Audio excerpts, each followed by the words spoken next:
நமச்சிவாய வாழ்க. எல்லா உயிர்களும் இன்புற்று வாழ்க. கோச்சிங்க சோழர் இவருடைய வரலாறு ஒரு விசித்திரமானது. வழக்கமாக நாம் எடுக்கும் ஒவ்வொரு பிறவியிலும் அந்த பிறவியின் செயலுக்கேற்ப அடுத்த பிறவி வாய்ப்பது என்பது நமது சமயத்தின் அடிப்படை கொள்கை. அவ்வழியிலே திருவானைக்கோயிலிலே வெண்ணாவல் மரத்தடியிலே ஒரு சிவலிங்கம் இருந்தது. அந்த சிவலிங்கத்தின் மீது நாவல் இலைகள் விழாமல் தடுப்பதற்காக ஒரு சிலந்தி வலை விரித்து பராமரித்து வருகிறது. அங்கிருந்த ஒரு வெள்ளை யானை, இந்திரனுடைய வெள்ளை யானை ஒரு சாபத்தினால் அங்கே வருகிறது. அது தினந்தோறும் வந்து சிவருமானுக்கு அபிஷேகம், தன்னுடைய துதிக்கையால் நீரெடுத்து வந்து அபிஷேகம் செய்யும் பொழுது இந்த சிலந்தி வலை இடையூறாக இருக்கும் என்று அதை பீத்துவிட்டு அபிஷேகம் செய்கிறது.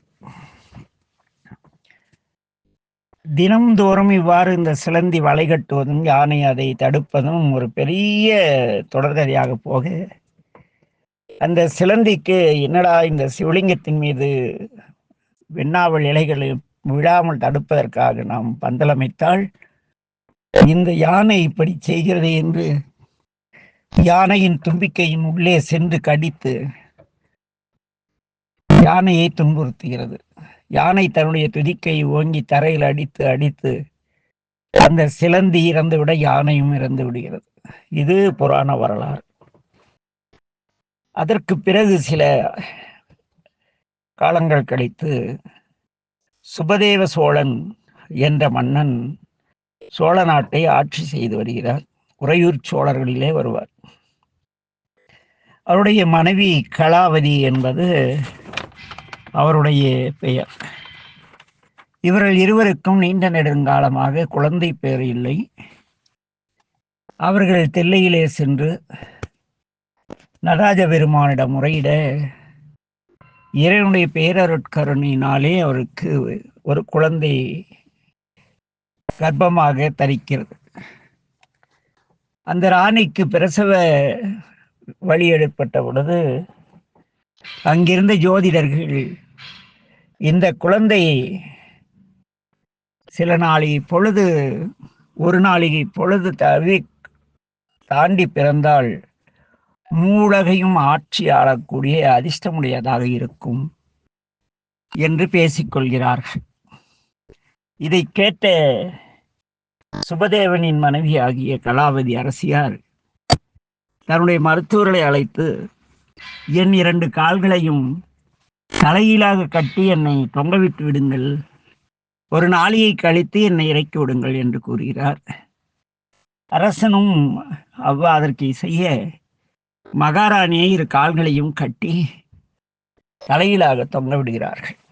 ஒரு நாளிகை கடந்ததும் அவரை இறக்கி விடுகிறார்கள். குழந்தை பிறக்கிறது. அதனுடைய வெளியே வர முடியாமல் தன்னுடைய இறுக்கத்திலே அந்த குழந்தையின் கண்கள் இரத்த சிகப்பாக இருக்கிறது. குழந்தை பிறந்தவுடன் அதை வாங்கி உச்சி மோந்த கலாவதி அரசியார், கோச்செங்கண்ணன் என்னுடைய மகன் பிறக்கும் பொழுதே செம்மை பொருந்திய சிறுமானை போன்ற சிவந்த கண்களை உடையவனாக இருக்கிறான், இவன் கோச்செங்கண்ணன் என்று கூறி அதை முத்தமிட்டு வாழ்த்தி தான் இறந்து விடுகிறார். மன்னன் வளர்ந்து பெரியவராகியதும் தன்னுடைய முற்பிறவியின் தாக்கத்தால் திருவானைக்கோயிலே மிகப்பெரிய ஆலயம் அமைக்கிறார். இந்த சில யானை வந்து சிறுமானுக்கு இடையூறு செய்யக்கூடாது என்பதற்காக யானை நுழையாதபடி கருவறையை சிறு வாயிலாக அமைக்கிறார். ஒருமையில் தாம் கற்ற கல்வி எளிமைக்கும் ஏமா புடைத்து என்பது போல ஒரு பிறவியிலே நாம் கொண்ட எண்ணங்கள் வாழ்ந்த வாழ்க்கை தொடரும் போலும்.